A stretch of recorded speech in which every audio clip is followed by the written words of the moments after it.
చేస్తాడా? 2028కి మీరంతా చూస్తారు. రాజకీయ అరంగేట్రం చేస్తాడు అతను. ఇప్పుడు రాజకీయ అరంగేట్రం అనేది అయిపోయింది జూనియర్ ఎన్టీఆర్ది, కొత్తగా చేయడం ఏంటి?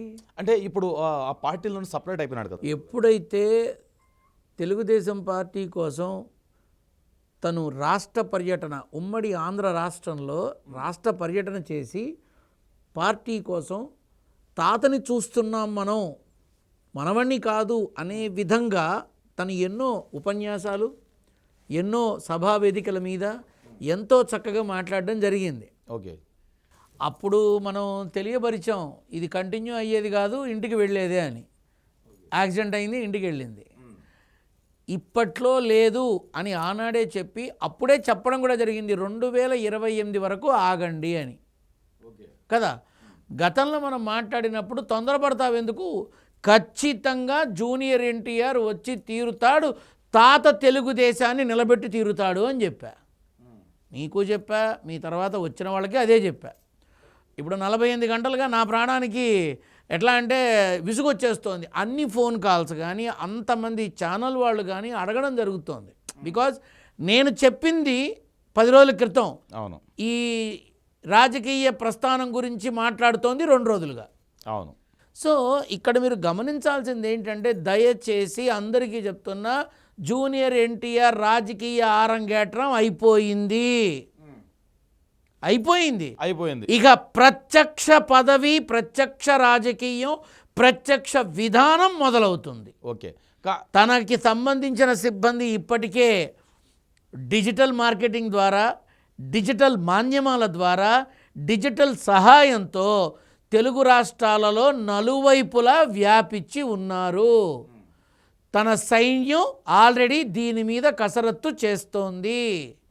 నందమూరి తారక రామ, తెలుగుదేశం అంటే నందమూరి తారక రామారావు అని ఆనాడు విశ్వవిఖ్యాత నట సార్వభౌమ పద్మశ్రీ డాక్టర్ ఎన్టీ రామారావు గారు అని ఎలా అయితే ఉందో ఆ పేరు మళ్ళీ మనవడు తెస్తాడు. ఇది చంద్రబాబు నాయుడు గారి తెలుగుదేశం. ఓకే, ఈ తెలుగుదేశం చంద్రబాబు నాయుడు గారి తెలుగుదేశం. కార్మిక, కర్షక, రైతు బాంధవుల కోసం ఆనాడు పెద్ద ఆయన ఎన్టీఆర్ గారు ఎలా అయితే నిలబడ్డారో, ఇవాళ మళ్ళీ ఆ రూపాన్ని 2028 తర్వాత జూనియర్ ఎన్టీఆర్లో చూస్తాం. కానీ ఇక్కడ ఒక చిక్కుముడి గురువు గారు, ఇప్పుడు జూనియర్ ఎన్టీఆర్ పార్టీ నిలబెడతా అంటున్నారు, కానీ చంద్రబాబు నాయుడు ఉన్నారు, తన యొక్క వారసుడు లోకేష్ గారు ఉన్నారు, కూటమి అని కూడా ఉంది.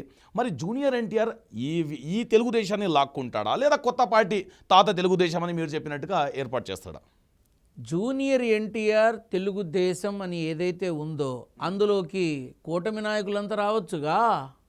తెలుగుదేశంలో పెద్ద ఆయనని ప్రాణంగా ప్రేమించిన వాళ్ళంతా వచ్చేయచ్చుగా.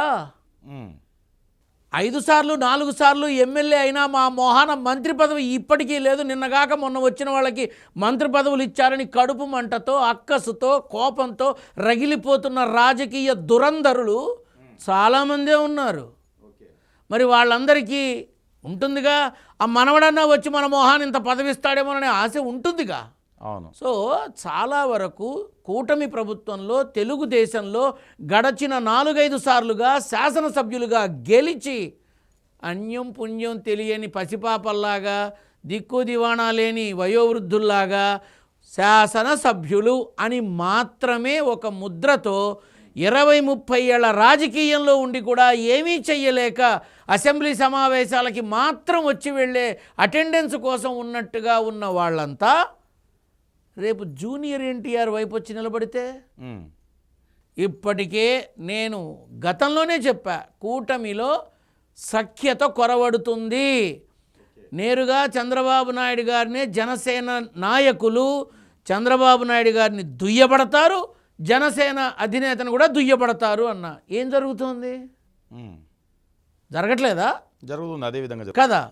కాకపోతే తెలుగుదేశంలో ఇన్ని 20-30 సంవత్సరాల శాసనసభ్యత్వానికి ఈ రోజుకి మంత్రి పదవి లేదు, ఈ రోజుకి పార్టీ కీలక పగ్గాలు మనకి రాలేదు, ఈ రోజుకి పార్టీలో ఒక జిల్లా స్థాయి నాయకుడి స్థితి మనకి రాలేదు అని బాధపడే వాళ్ళంతా రేపు ఒక్కసారిగా కట్టలు తెంచుకుంటే తెలుగుదేశం పార్టీ ఎటుంటుంది? అప్పుడు మరో వైస్రాయ్ హోటల్ సంఘటన తిరిగి జరగచ్చు. అబ్బే లేదు, ఇప్పుడు వైస్రాయ్ పాతది అయిపోయింది. ఆ. ఏ పార్క్ హయత్తో ఏ లెమన్ ట్రీనో అనుకుందాం. ఎందుకంటే ఇందులో ఫ్లోర్లు కూడా ఎక్కువ, వైస్రాయ్లో తక్కువ. అవును. ఇప్పుడు అక్కడంతా క్లమ్జీగా ఉంది, ఇవన్నీ చాలా పెద్ద పెద్దగా ఉన్నాయి, చెప్పలేము. ఓకే. ఇవాళ నేను చేసి తప్పించుకున్నా ఏదో ఒకరోజు రిటర్న్ గిఫ్ట్ ఉండి తీరుతుంది. భగవంతుడు ఇచ్చి తీరుతాడు, కర్మ వెంటాడుతూనే ఉంటుంది.